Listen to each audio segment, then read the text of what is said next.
Yan mga kakalakal, magandang gabi sa ating lahat at magluluto naman ngayon tayo ng ulam nating panggabihan. Ayan. Yan ang ating mga gagamitin sa ating lulutuin. Ayan. Umpisahan natin ang pagluluto. Yan, iantay natin na uminit yung ating kawali at isasalang natin yung ating sibuyas, bawang. Hintayin natin. Yan ang lulutuin natin ngayon ay pusit, adobong pusit. Yan.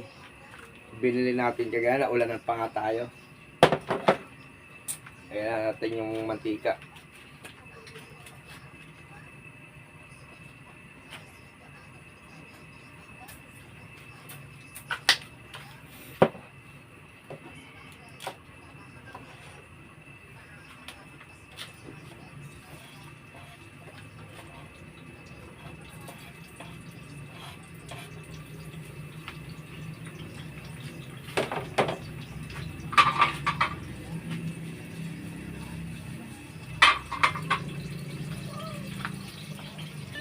Yan, kamali ng bigay. Ang binigay sa atin is beef. Mali. Ito dapat chicken. Yan. Yan ang nilalagay kapag nag-adobo ako ng pusit. Pusit. Lagyan natin ang ating kamatis.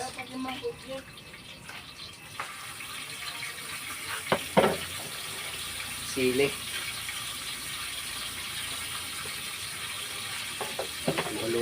Haluin lang natin ng konti.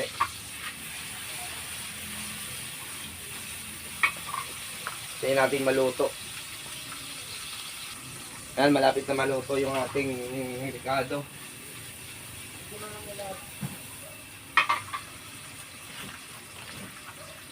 Sulod na natin to.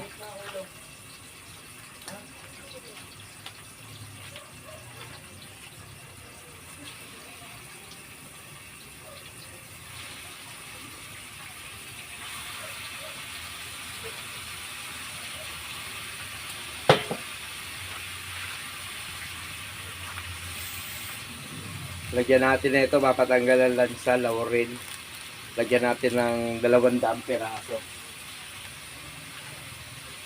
Ayan. Tapos, 568 peraso na paminta. Ayan. Ang patanggal din ng lansa. Ayan, halu-haluin.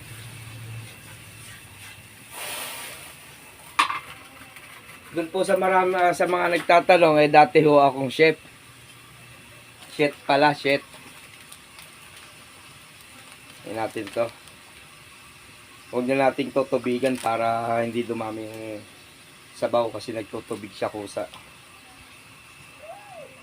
Tsaka natin ilagay itong toyo. Busog tayo ng toyo.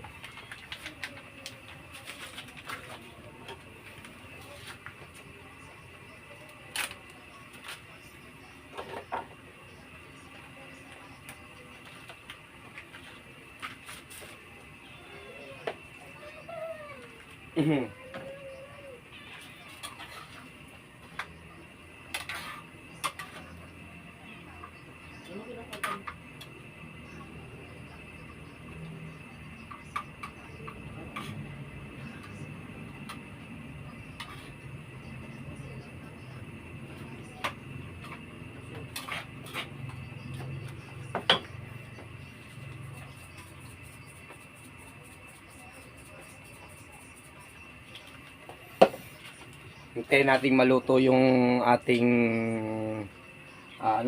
pusit. Takpan lang natin, update na lang tayo mamaya. Yan mga kalakal, kumulo na yung ating ulam. Ayan na siya.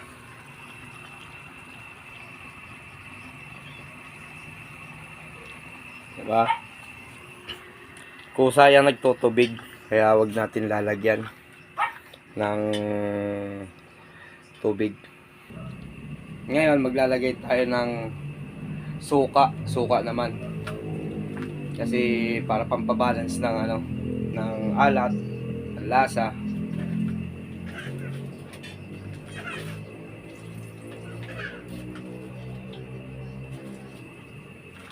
Huwag nyo nga haluin. Kasi papatigas ng karne ang suka. Yan mga kalakal, naluto na ang ating ulam ngayong gabi. Ayan. Pwede na yan. Bakbaka na yan. Huwag niyong kakalimutan na mag-like, mag-share, and follow sa aking mga... Yan mga kalakal, naluto na. Sarap. Ang sarap naman talaga. Oh. Kain po tayo.